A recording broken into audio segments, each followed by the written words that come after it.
नमस्कार, स्वागत है आपका सी न्यूज भारत में। मैं हूं आपके साथ वैष्णवी। वक्त हो चला है न्यूज आर का। खबर अलीगढ़ से है, जहां कांग्रेस के वरिष्ठ नेता प्रमोद तिवारी और दीपेंद्र सिंह हुड्डा के कांग्रेस नेता विवेक बंसल के आवास पर प्रेस वार्ता के दौरान बताया कि उत्तर प्रदेश को भाजपा सरकार रामराज लाने वालों को नहीं बल्कि यमराज लाने वालों की सरकार है। इनका नतीजा पूरे देश ने कोरोना वायरस महामारी के दौरान ऑक्सीजन के अभाव में स्वास्थ्य सेवाओं की लाचार हालत के दौरान हुई मौतों के रूप में ही देख लिया। इस सरकार का सूर्यास्त आने वाली 10 मार्च को हो जाएगा। आइए इस रिपोर्ट में आपको दिखाते हैं कि क्या कुछ कहा कांग्रेस के वरिष्ठ नेता प्रमोद तिवारी और दीपेंद्र हुड्डा ने। कोशिश करी दोबारा 4 गुना मुआवजा वाला कानून, मगर केंद्र में हमने लड़ाई लड़ी, हम 44 से लड़ाई लड़ी, वो बदलने नहीं दिया। फिर उन्होंने प्रदेशों पे छोड़ दिया, हर प्रदेश पे छोड़ दिया और वो बैकडोर से उत्तर प्रदेश में जैसे यूपी में बीजेपी की सरकार आई, उस कानून को बदल दिया।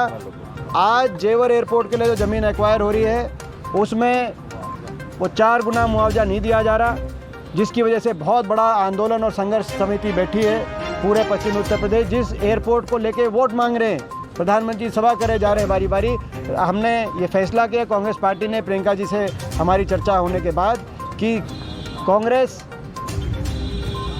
यदि सत्ता में आती है, कांग्रेस से सहयोग से यदि सरकार बनती है, तो हम उत्तर प्रदेश में उसी भूमि का अधिग्रहण कानून को दिया, प्रदेशों पे छोड़ दिया, अब केंद्र का मसला नहीं रहा, उसको हम 4 गुना मुआवजे को दोबारा से लागू करेंगे जेवर एयरपोर्ट के संदर्भ। आपको तुलना करके तराजू पे देखने का मौका है। जब बहन जी की सरकार में कॉरिडोर को लेके भूमि अधिग्रहण पे का एक संघर्ष हुआ, किसानों पे अत्याचार हुआ जेवर भट्टा पारसोल में, आपको याद होगा कि उस समय हम लोग की ड्यूटी लगी और जब हमने यहाँ पे आके एक शिष्टमंडल बना था जिसका मैंने नेतृत्व किया था, हमने राहुल जी को सारी बात बताई, तो राहुल जी ने कहा कि नहीं, किसान अगर धरने बैठे तब दिल्ली में हमारी सरकार थी, आज दिल्ली में मोदी की सरकार है, इनकी सरकार है, बीजेपी की सरकार है। राहुल जी ने कहा कि हम वहाँ नहीं, किसानों को यहाँ नहीं लाइए, मैं जाऊँगा। हमको पहले भेजा और कहा किसानों को, यहाँ तो किसान धरने पे बैठे रहे दिल्ली 1 साल, 700 लोग मर गए,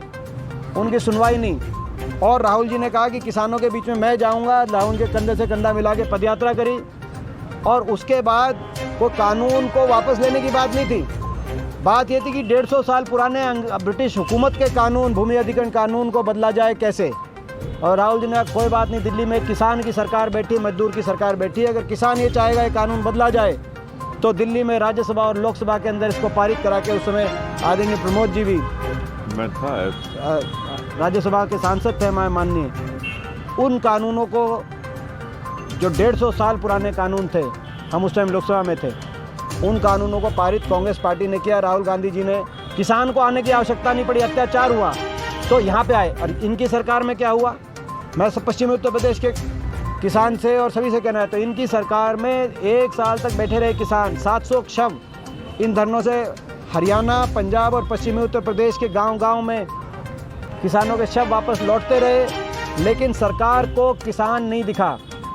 किसान के मान सम्मान को कुचला इस सरकार ने, और उसके बाद तो किसान को भी कुचला लखीमपुर खेड़ी में, और जहां कुचला, जिस मंत्री की गाड़ी में कुचला, और जिस मंत्री के पुत्र मुख्य आरोपी हैं, आज वो मंत्री इनके प्रचार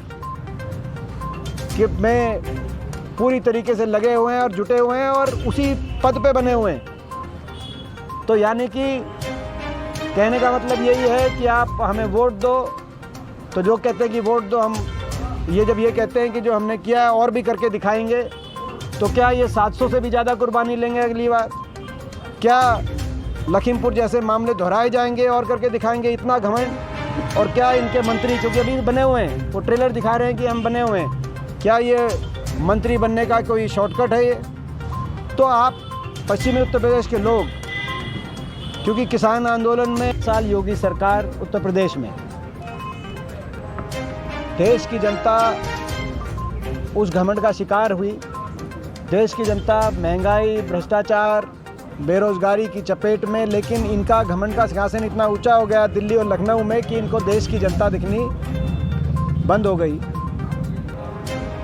और अब देश की जनता ने ये फैसला किया है कि देश की जनता इनको एक झटका देगी, इनके घमंड को तोड़ने का काम करेगी। 5 में से 4 प्रदेशों में पूर्ण बहुमत से कांग्रेस पार्टी जीतने जा रही है। उत्तराखंड, पंजाब, मणिपुर, गोवा और उत्तर प्रदेश में भी निर्णायक भूमिका कांग्रेस पार्टी की रहेगी। यहाँ बदलाव जो होने जा रहा है उसमें निर्णायक भूमिका कांग्रेस पार्टी की रहेगी। बहुत अच्छा हमारा प्रदर्शन कांग्रेस पार्टी का रहेगा। और आज उत्तर प्रदेश में जो बदलाव की परिस्थितियां बनी हैं, उन परिस्थितियों में ये निश्चित तौर से कहा जा सकता है, और आप सब इसके साक्षात गवाह भी हैं, कि हम ये क्लेम नहीं कर सकते, क्योंकि सच भी नहीं है, कि संख्या बल के आधार पर मुख्य विपक्षी पार्टी हो लखनऊ में। हम नहीं थे पिछले 5 साल। विपक्ष का संख्या बल हमारे पास नहीं था, लेकिन प्रियंका जी के नेतृत्व में जो संघर्ष किया गया, विपक्ष का नैतिक बल आज कांग्रेस पार्टी के पास है। हर वर्ग के लिए जिस प्रकार से प्रियंका जी के नेतृत्व में कांग्रेस पार्टी ने लड़ाई लड़ी, और यही कारण है कि आज पूरे उत्तर प्रदेश में एक बदलाव का वातावरण बना। जैसे मैंने कहा, उसमें मुख्य योगदान कांग्रेस पार्टी का है, और जब नतीजा आएगा तो निर्णायक भूमिका बदलाव की कांग्रेस पार्टी की रहेगी। हमारा बहुत अच्छा प्रदर्शन रहेगा। हमें इस बात की भी जो हर प्रकार का आकलन आया है, बड़ी खुशी है, और हम बधाई देते हैं एडवांस में जो हमारे आदमी विवेक बंसल जी हैं। जिस प्रकार से उन्होंने हर वर्ग को साथ लेके चलने का एक अपने जीवन में एक तपस्या करी है।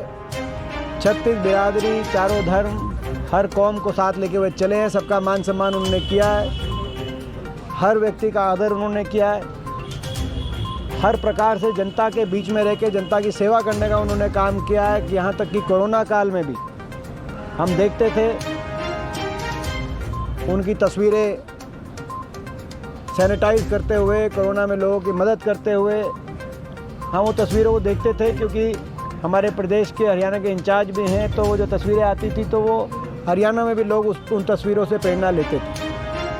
तो जिस प्रकार से वो चले हैं, जो उनकी कार्यशैली रही है, हमें विश्वास है कि 10 तारीख का नतीजा आएगा। कांग्रेस का, जैसे हमने कहा, बहुत अच्छा प्रदर्शन पूरे उत्तर प्रदेश में रहेगा। और साथ ही जो कोयल की सीट है उस पर विवेक बंसल जी बड़े बहुमत से जीतेंगे। तो ये हमारे प्रारंभिक विचार थे। कोई आपको और जब सूर्यास्त होगा उसी के साथ पाप, वादा खिलाफी, झूठी 70 साल की सबसे निकम्मी सरकार का अंत होगा। मेरे जैसा आदमी जो 9 असेंबली में मेंबर रहा हूँ लगातार, जिसके जमाना खुद ही सरकार का हिस्सा हो गया, मौजूदा तो विवेक बंसल एक एक्स्ट्राऑर्डिनरी टाइप का शख्सियत है। मेरे कोल की जनता से यही आग्रह है कि अपने हीरे को पहचानो। दुनिया पहचान रही, राजस्थान पहचान रहा, हरियाणा पहचान रहा। अलीगढ़ से सी न्यूज़ संवाददाता संजीव की रिपोर्ट। फिलहाल इस खबर में इतना ही। देश दुनिया की तमाम बड़ी खबरों को देखते रहने के लिए बने रहिए सी न्यूज़ भारत के साथ।